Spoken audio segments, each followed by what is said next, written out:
여러분 안녕하십니까? CJB 뉴스입니다. 충북연구원 신임 원장 후보자에 대한 도의회 인사청문회가 어제 열렸는데 청문회 특유의 긴장감은 찾아볼 수 없었습니다. 이번뿐만 아니라 지난 2019년 제도 도입 후 부적격 판정자는 한 명도 없었고 도덕성 검증은 비공개로 진행되다 보니 청문회가 통과 의례라는 지적이 나오고 있습니다. 조용관 기자입니다. 충북 도정의 싱크탱크 역할을 해온 충북연구원장 후보자에 대한 인사청문회장입니다. 도의회 정책복지위원회 소속 의원들이 황인성 후보자에 대한 전문성과 정책 검증에 나섰습니다. 하지만 청문회는 다소 밋밋합니다. 충북의 미래 먹거리에 대한 질문에 후보자는 충북의 현안인 레이크파크나 AI 영재구, 방사광 가속기를 되풀이합니다. 서울에서 생활해 충북에 대한 이해가 부족하다거나 연구원의 독립성을 다시 강조하는 등 청문회장에서 긴장감은 찾아보기 힘듭니다. 후보자께서는 그 충북과 관련한 특별한 연구 경력이 없으셔서 충북 연구원을 이끌어가는데 어려움이 좀 있을 것으로 생각되는데 제가 가장 큰 핸디캡이 진짜 지역 네트워크가 없고 그동안 지역에 대한 연구가 좀 충분히 이루어지지 않았다는 점은 저도 실감을 하고 있습니다. 앞으로 제가 많은 분들 찾아다니면서 아는 것을 얻고 또 배우고 하면. 지난 2019년 충청북도가 전국 17개 시도 중 16번째로 인사청문회 제도를 도입했습니다. 대상은 충북개발공사 사장과 충북연구원장, 청주우리원장, 충북 테크노파크 원장 등 4곳. 임용권자의 인사권 남용을 막자며 도입됐지만 지금까지 5차례 청문회에서 부적격 판정을 받은 후보자는 한 명도 없습니다. 설사 의회에서 청문 보고서를 채택하지 않아도 지사의 임명을 막을 길은 없습니다. 국회와 달리 도덕성 검증을 비공개로 하면서 도민 알 권리나 검증 효과가 떨어진다는 지적도 있습니다. 도덕성 검증의 80% 90%를 치중하다 보니까 청문회 목적에서 좀 벗어나는 그런 것 때문에 도에서도 나름대로 고민을 하다가 개방형으로 전환된 자리도 지사의 의중을 무시할 수 없어 공모에 참여한 탈락 후보들은 들러리냐는 자주 섞인 목소리도 나오고 있습니다. CJB 조윤광입니다. 김영환 지사와 윤건영 교육감이 취임 이후 첫 국회 신고식을 치릅니다. 충청북도는 다음 달 14일 도청회의실에서 국회 행안위 국정감사를 받고 충북경찰청과 청주지법, 청주지검도 같은 날 각각 충북경찰청과 국회에서 국감을 받습니다. 충북교육청과 충북대, 충북대병원에 대한 교육위 국감은 다음 달 13일 세종교육청에서 진행됩니다. 충청북도가 생활임금위원회를 열고 내년도 충청북도 생활임금을 시간당 11,010원으로 인상했습니다. 이는 올해 시급 1,326원보다 6.6% 인상된 것으로 도는 정부가 정한 내년도 최저임금 9,620원에 차액인 1,390원을 추가적으로 지원하게 됩니다. 또 내년부터는 적용 대상도 도와 산하출자, 출연기관 소속 노동자에서 충청북도로부터 사무를 위탁받은 기관의 노동자로 확대됩니다. 어제부터 50인 이상 실외 집회나 공연장 등에서도 마스크 없이 참석 가능해졌는데요. 하지만 여전히 마스크를 착용하는 사람도 많았습니다.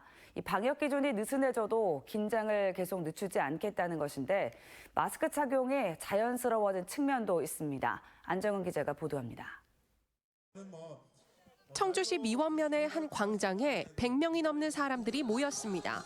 50인 이상 집회와 공연, 경기장에 실외 마스크 착용 의무가 전면 해제된 첫날, 적지 않은 사람들이 마스크를 벗고 있습니다. 코로나19 확산세가 감소 추세에 접어든 만큼 적절한 조치라는 의견입니다. 제가 한두 번 걸려보고 나니까 이제 다 오픈해도 되지 않을까 싶은 생각이 들고 공연 같은 것도 이미 정상화되면 빨리 좋겠고. 하지만 여전히 마스크를 착용한 시민도 적지 않았습니다. 아무리 실외라도 다수가 모이면 함성과 대화 등으로 비말이 튈 수 있다는 겁니다. 좀 더 사람들이 안일하게 생각하지 말고 더 보안 방역을 강화해서 아예 없어질 때 벗으면 좋겠다라는 생각이어서 안 벗는 게 좋을 것 같아요. 방역 당국은 실외 마스크 착용 의무는 해제됐지만 개인의 자율적 마스크 착용은 여전히 필요하다고 권고합니다. 코로나19 의심 환자나 고위험군, 비말 생성 행위가 많은 다수 밀집 장소는 마스크 착용이 필요하다는 겁니다. 코로나19와 독감 예방에 마스크 착용이 가장 효과적인 대응 방법이기 때문에 도민께서는 평상시와 같이 동절기 동안만이라도 마스크를 계속 착용해 주시기를.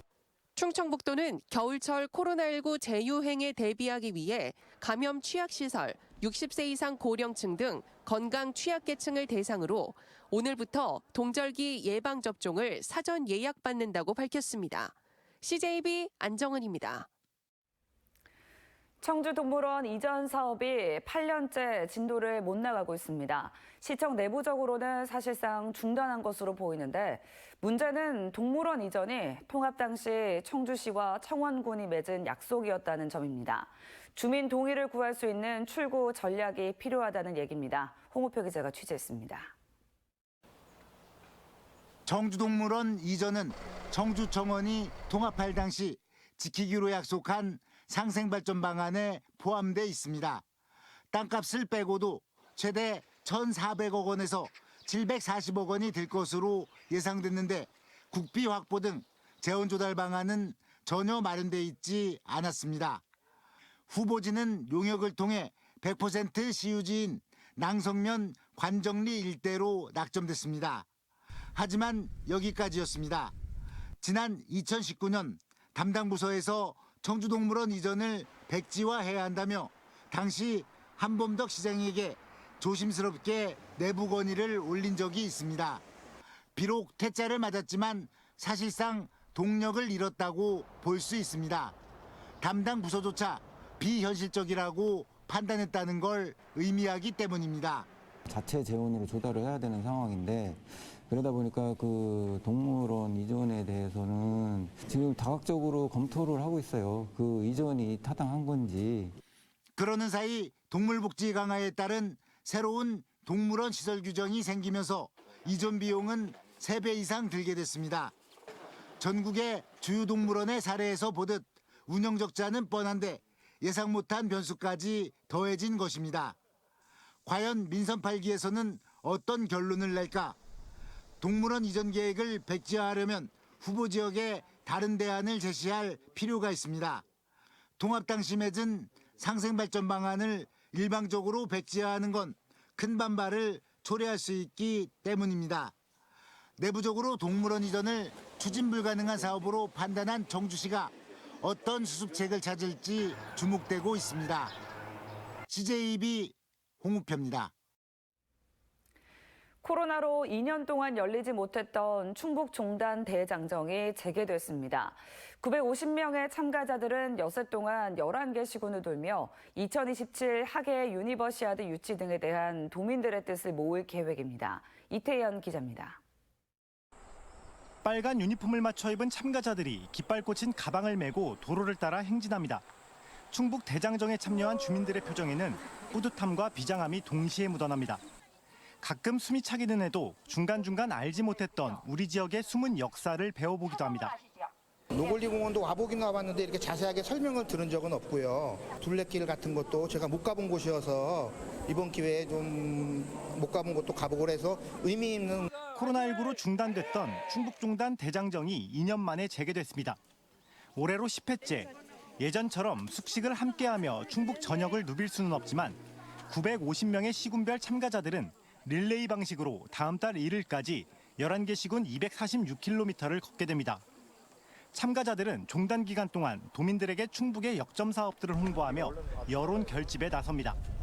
올해는 특히 우리가 2027년도에 세계 하계 유니버시아드 대 유치를 기원을 하고 또 레이크 파크 르네상스를 실현한다는 그런 마음을 도민들과 함께하는 그런 의미가 좀 뜻깊은 그런 행사가 되겠습니다.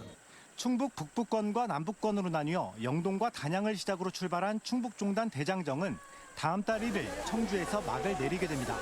CJB 이태현입니다. 김명규 경제부지사는 정부 세종청사에서 국토교통부 이윤상 철도국장을 만나 충북의 철도 현안들을 건의했습니다. 김 부지사는 청주 도심통과 충청권 광역철도, KTX 세종역 신설 논란 종결, 오송철도 클러스터 조성 등을 건의하며 국가 균형 발전에 꼭 필요한 현안임을 강조했습니다. 충북교총은 충북교육청이 입법 예고한 학교 자치 조례안을 철회하라고 요구했습니다. 충북교총은 학생회, 학부모회, 교직원회 설치를 의무화한 학교자치 조례안이 학교 자율권을 침해하고 학교 운영위원회의 기능과 중복돼 갈등을 초래할 우려가 크다고 지적했습니다. 또 학부모는 이미 학운위의 참여가 보장돼 있고 교직원회 설치는 교원과 행정직원의 갈등을 부추길 우려가 매우 농후하다고 주장했습니다.